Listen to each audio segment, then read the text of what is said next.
Saudara-saudari yang dikasihi oleh Tuhan Yesus Kristus, selamat pagi bagi kita semua. Apa kabarnya? Saya berharap kita semua dalam keadaan sehat dan penuh sukacita pada hari ini. Saudara-saudari, sebelum kita mengawali kembali atau melanjutkan kembali segala aktivitas kita sepanjang hari ini, hari Jumat tanggal 30 September 2022, marilah kita sejenak mendengarkan firman Tuhan sebagai renungan untuk hari ini. Kita mengawalinya dengan berdoa. Kasih karunia dan damai sejahtera yang daripada Allah Bapa dan dari anaknya Tuhan Yesus menyertai saudara sekalian. Amin.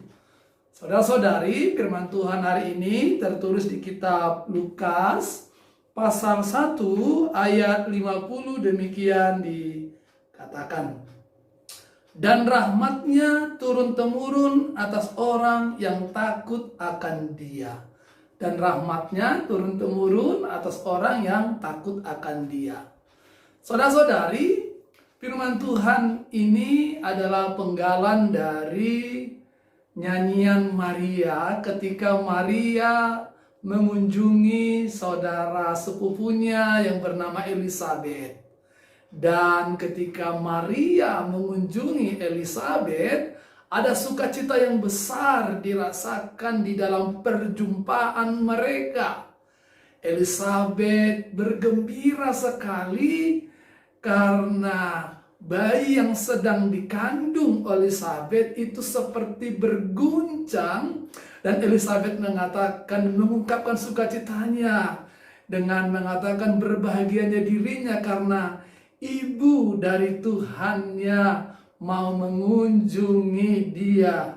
Saudara-saudari, itulah ungkapan yang diungkapkan oleh Elisabet ketika Maria dengan salamnya yang terkenal menyapa dan menyalam dan mengungkapkan greetingnya ketika dia memasuki rumah dari Elisabet. Setelah bercerita banyak mereka, tentunya Maria juga tidak kurang sukacitanya. Dan dengan sukacita yang begitu besar, Maria bernyanyi mengungkapkan kegembiraannya itu melalui syair-syair nyanyiannya ini. Dan sepenggal dari nyanyian itu adalah nats kita hari ini. Maria mengungkapkan bagaimana dia juga bersukacita, bagaimana juga Elisabet bersukacita.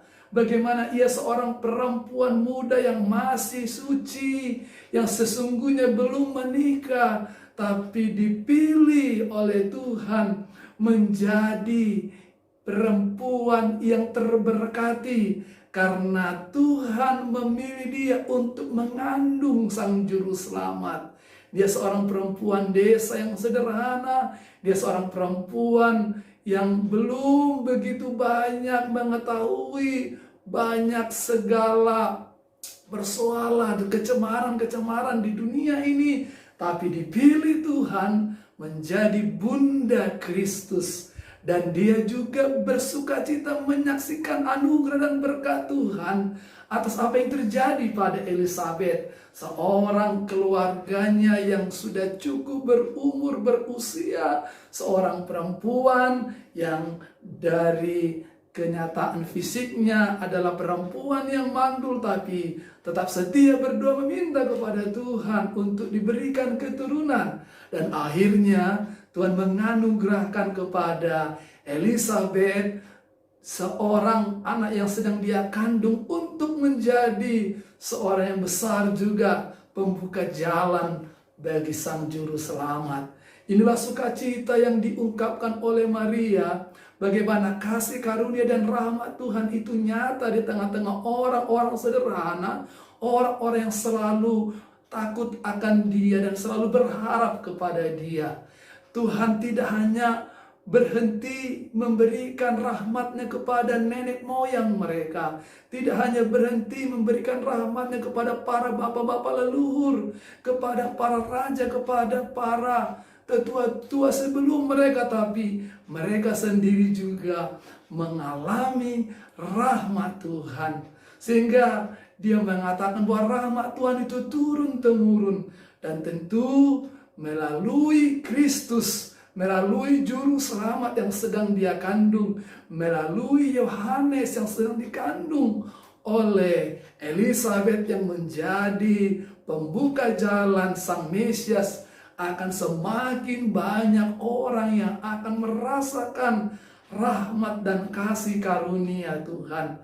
Sehingga turun-temurunnya rahmat Tuhan itu masih akan terus berlanjut, tidak berhenti hanya kepada mereka, tapi juga kepada setiap orang yang percaya kepada Tuhan, yang setia kepada Tuhan, yang takut akan Tuhan sebagaimana mereka hidup yang penuh dengan takut akan Tuhan. Saudara-saudari, firman Tuhan ini mengingatkan kita juga bahwa kita adalah orang-orang yang mewarisi rahmat dan kasih karunia Tuhan itu.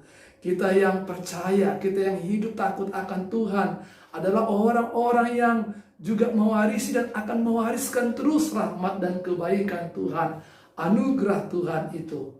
Oleh karena itu ungkapan dari Maria ini biarlah juga menjadi ungkapan kita bahwa kasih karunia dan rahmat Tuhan itu tidak berhenti hanya kepada tokoh-tokoh di Alkitab, hanya kepada Maria dan Elisabet, tapi juga ke tengah-tengah kehidupan kita dan juga generasi-generasi berikutnya yang masih akan terus setia hidup takut akan Tuhan.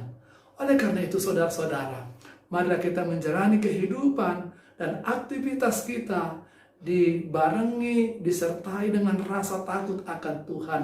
Maka kasih karunia Tuhan, maka rahmat Tuhan, maka berkat Tuhan akan dicurahkan, akan diberikan kepada setiap kita. Tuhan Yesus memberkati dan menyertai kita di dalam segala pekerjaan kita. Amin. Terima kasih Bapa untuk firman-Mu yang sudah menyapa kami, yang sudah mengingatkan kami sebagai orang-orang yang juga mewarisi kasih karunia dan rahmat Tuhan. Biarlah kami selalu hidup setia dan hidup takut akan Tuhan dalam segala aktivitas kami. Biarlah kami bekerja sesuai dengan kehendak Tuhan saja. Hanya dalam nama Tuhan Yesus kami berdoa dan mengucap syukur. Kasih karunia dari Tuhan kita Yesus Kristus, kasih setia daripada Allah Bapa dan persekutuan Roh Kudus, itulah yang menyertai, memberkati saudara sekalian sekarang sampai selama-lamanya. Amin. Selamat bekerja, selamat beraktivitas. Tuhan Yesus memberkati dan menyertai kita. Horas.